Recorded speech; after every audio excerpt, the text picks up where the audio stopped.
Olá pessoal, professora Fabiola de Língua Portuguesa, sexto ano, e na aula de hoje nós vamos estudar sobre os gêneros lenda e mito.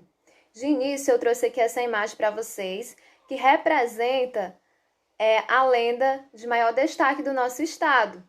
Isso mesmo, a lenda do Cabeça de Cuia. Como nós sabemos, ela trata da história de Crispim e sua mãe, e tem como cenário o nosso querido e amado Rio Parnaíba. Portanto, quando se fala em lenda, ela representa muito bem o nosso estado. Habilidades: ler e compreender lendas, considerando a situação comunicativa e o tema do texto, e identificar em textos narrativos a situação inicial, o conflito gerador, o clímax e o desfecho. Então vamos lá começar a nossa aula pelo gênero lenda. Lenda é uma narrativa que tem o intuito de explicar fatos misteriosos e a origem de coisas, bem como incentivar determinados comportamentos nas pessoas. Pronto, então vamos destacar que a lenda é um texto narrativo que traz explicações sobre fatos e origens e também estimula determinados comportamentos nas pessoas.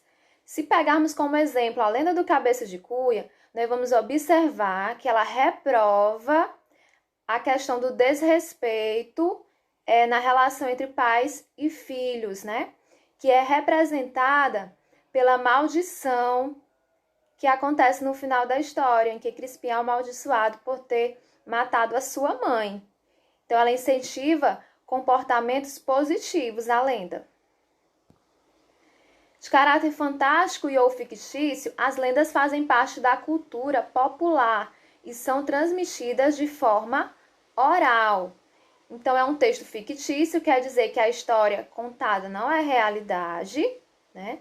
Fazem parte da cultura popular e são transmitidas através da fala ao longo do tempo, de geração em geração. Uma mesma lenda pode ser diferente entre uma população e outra, adaptando-se às circunstâncias de cada comunidade. É por isso que, às vezes, uma mesma lenda tem diferentes versões, porque ela vai sofrer essas adaptações ao longo do tempo, também de acordo com a região. No folclore brasileiro, as lendas mais conhecidas são Curupira, Saci-Pererê, a Sereiara, Mula Sem Cabeça, Boto Cor-de-Rosa, Boitatá, entre outros. Com certeza, nós já ouvimos falar de muitas dessas lendas, se não de todas, porque são das mais conhecidas do nosso país.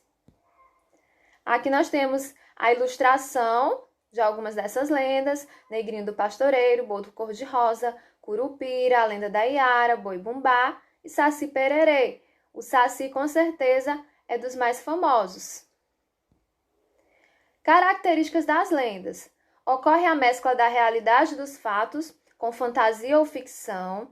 Então, a lenda, ela pode sim combinar fatos da realidade com fatos da ficção, da imaginação, da fantasia. Mas isso não faz com que ele deixe de ser um texto fictício. Faz parte da tradição oral, a questão da transmissão através da fala ao longo do tempo. Os fatos reais e históricos servem como suporte às histórias e, por serem repassadas oralmente, sofrem mudanças ao longo do tempo, como nós já falamos que uma mesma lenda pode apresentar diferentes versões. Eu trouxe aqui como exemplo a lenda do Guaraná, para que nós possamos observar melhor as características do gênero. Diz assim: era uma vez, no Brasil não tão distante, a tribo dos índios Sateré-Maué, uma população que ainda existe no estado do Amazonas e tem crescido com o passar dos anos. Nesse local, vivia um apaixonado casal que se sentia incompleto pela ausência de um filho. Eles decidiram, então, fazer um pedido para o deus Tupã, uma das grandes divindades, o deus do trovão. A solicitação da gravidez foi atendida e, meses depois, a Índia deu à luz a um menino. O pequeno garoto cresceu e começou a desbravar, por conta, os arredores da mata em que vivia. Apaixonado por frutas, ele saía pela floresta para colher e poder trazer de volta para a tribo o maior número de alimentos que conseguia. Até por conta disso, era considerado símbolo de orgulho. A fama do índiozinho chegou aos ouvidos de Jurupari, uma entidade do mal, muitas vezes trazida como representante dos pesadelos. Esse personagem, capaz de se transformar em diversos animais, invejava a habilidade do garoto. Um dia, enquanto o menino colhia frutos na floresta, Jurupari se transformou em uma serpente e o picou. Tupã mandou trovões para alertar os pais do garoto, mas quando chegaram já era tarde. O índio estava morto. Diante de tamanha tristeza, o Deus então aconselhou os pais que plantassem os olhos da criança no chão da tribo. Naquele local plantado, outro tipo de vida brotaria e outro tipo de energia o menino poderia provir ao seu povo. Na área onde foram depositados os olhos, as lágrimas dos pais regaram um broto e, um mês depois, nascia uma plantinha, um fruto vermelho que, por dentro, se parecia com os olhos do menino ao mirar sua tribo. O Guaraná. Pronto, gente. Então, essa lenda, a lenda do Guaraná, busca explicar a origem desse fruto, associando a aparência do fruto aos olhos do índiozinho. E aqui nós temos a imagem real do fruto Guaraná. E nós observamos que a lenda é interessante porque ela explica muito bem essa questão da semelhança, associando a imagem do fruto Guaraná ao olho humano.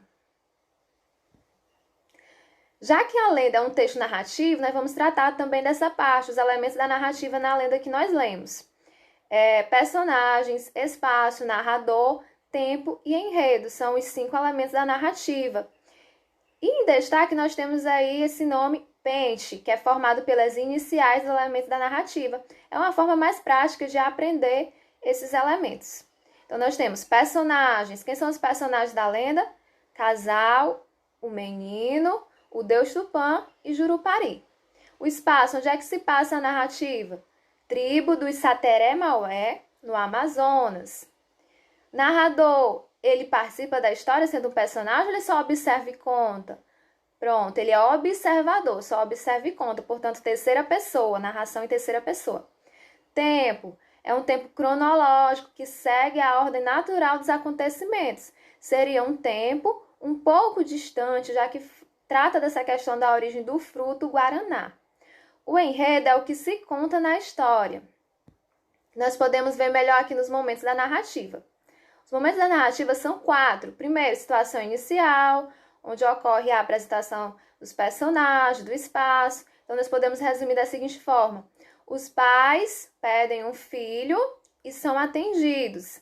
O menino cresce e ganha boa fama na tribo, né? Depois disso, surge um conflito. O conflito é uma situação problema que dá um gás à narrativa, né? Movimenta a narrativa. Qual seria esse conflito, esse problema que surge? Jurupari sente inveja da habilidade do menino. Então, já imaginou uma divindade do mal com inveja do menino? É um problema, realmente. Depois do conflito, vem o clímax. O clímax é o momento mais tenso de maior emoção da história. Então, Jurupari se transforma em serpente e pica o menino, matando-o. Eis o momento de maior tensão, que conduz ao desfecho. E o desfecho é como termina a história. Os pais plantam os olhos do filho e no lugar nasce uma plantinha com frutos semelhantes aos olhos do garoto, que é o Guaraná. Então, nós fizemos aqui a análise da lenda enquanto texto narrativo, observando os elementos da narrativa e também os momentos da narrativa. Agora nós vamos encerrar a parte de lenda e vamos falar sobre o mito. O que é o mito? O mito é uma narração de caráter fantástico, normalmente protagonizada por personagens sobrenaturais e heróicos, sendo usado para explicar fatos da realidade e fenômenos naturais que não eram compreendidos pelos povos antigos. Então, o mito ele tem uma origem bem antiga e que busca trazer essas explicações sobre fatos que não eram compreendidos, sobre fenômenos naturais, com esses personagens sobrenaturais, heróicos. Este tipo de narração procura explicar a origem do mundo, os fenômenos da natureza ou determinados aspectos religiosos vinculados a uma comunidade ou civilização, com a utilização de simbologia, personagens sobrenaturais, deuses e heróis. Nós observamos aqui que o mito também explica a questão de origem, só que as origens que o mito procura explicar são origens mais universais, como a origem do mundo, como os fenômenos da natureza, e tem destaque os personagens sobrenaturais, deuses e heróis. Característica dos mitos. Possui caráter explicativo ou simbólico, como nós já vimos.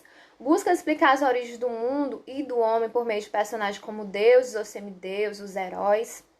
Explica a realidade por meio de suas histórias sagradas, então são histórias sagradas, que não possuem embasamento para serem aceitas como verdades, né? Enquanto a lenda, ela mistura, às vezes, fatos e acontecimentos históricos a fatos da imaginação, ele vai dizer aqui que o mito é mais baseado nas histórias sagradas, sem embasamento para serem consideradas como verdade. Dentre os mitos mais populares está a Caixa de Pandora. A história é um mito de origem que tenta explicar a existência das coisas ruins que assolam a humanidade. Vamos conhecer aqui um pouco sobre esse mito, o mito sobre a Caixa de Pandora. Diz assim: o principal motivo da criação de Pandora, que foi a primeira mulher, segundo a mitologia greco-romana, seria de que Prometeu roubou o fogo do Monte Olimpo e levou ao mundo humano, contrariando a vontade de Zeus. Então ele fez algo errado diante de Zeus. Pandora foi criada com um único defeito, a curiosidade. Zeus criou a caixa porque sabia que um dia a vontade de Pandora a levaria a abrir a caixa e libertar o mal ao mundo humano, castigando-os pelo fogo que haviam recebido contra a sua vontade. Então a história se resume da seguinte forma: Prometeu levou o segredo do fogo ao mundo humano, Zeus se revoltou e, para se vingar, ele criou a primeira mulher, que foi Pandora, segundo a mitologia greco-romana, deu a ela um presente, que foi uma caixa, e nessa caixa estavam guardados o mal, muitos males. E ele envia Pandora ao mundo humano, porque ele sabia que ela era curiosa e em algum momento ela abriria essa caixa. Foi o que ela fez e libertou no mundo humano muitos tipos de males, né? Então foi uma forma que ele achou de castigar o mundo humano por ter recebido o fogo contra a sua vontade. Esses males são males como a inveja, como a guerra, né? Como o ódio. E aqui nós temos uma cena interessante, que é a cena que representa a curiosidade de Pandora, que representa a caixa da qual foram liberados esses males no mundo humano. Para encerrar, nós vamos fazer uma pequena diferenciação entre mito e lenda, né? Quando falamos sobre a origem do mundo e a história dos homens, por exemplo, estamos nos referindo ao mito. Isso porque são relatos que se utilizam da simbologia de deuses e heróis para compor as explicações sobre questões incompreendidas. Além disso, o mito utiliza de valores e histórias sagradas para compor a realidade. Então, os pontos básicos do mito. Ele trata de origens, mas de uma forma mais universal, como a origem do mundo, a história dos homens. Nós vimos ali Pandora apresentada como a primeira mulher que foi criada, cheio de simbologia, com personagens como deuses, como heróis, né? E a questão das histórias sagradas para compor a realidade. Quando se fala em mito, vamos lembrar disso. Já a lenda é uma narrativa fantasiosa que é passada de geração em geração, logo carrega aspectos culturais baseados em fatos históricos e reais, com a mistura de fatos produzidos pela imaginação. Então, a lenda tem essa característica de ser passada de geração em geração, é um texto de fantasia, mas que também tem essa base, pode ter essa base em fatos históricos, né? Quando eu falei que ele mistura, às vezes, fatos da realidade com os fatos da imaginação. Por isso que ele carrega muitos aspectos culturais de um determinado povo, esse tipo de texto. Nas lendas também predominam humanos, criaturas estranhas e também monstruosos, como algumas das lendas que nós conhecemos. Pronto, pessoal, então encerramos aqui a nossa aula sobre os gêneros mito e lenda. Vimos as características de cada um, vimos um exemplo também de cada um dos gêneros, algumas diferenciações entre os dois tipos textuais, os dois gêneros textuais. E é isso. Vamos lá focar nas atividades, bons estudos e tchau, tchau!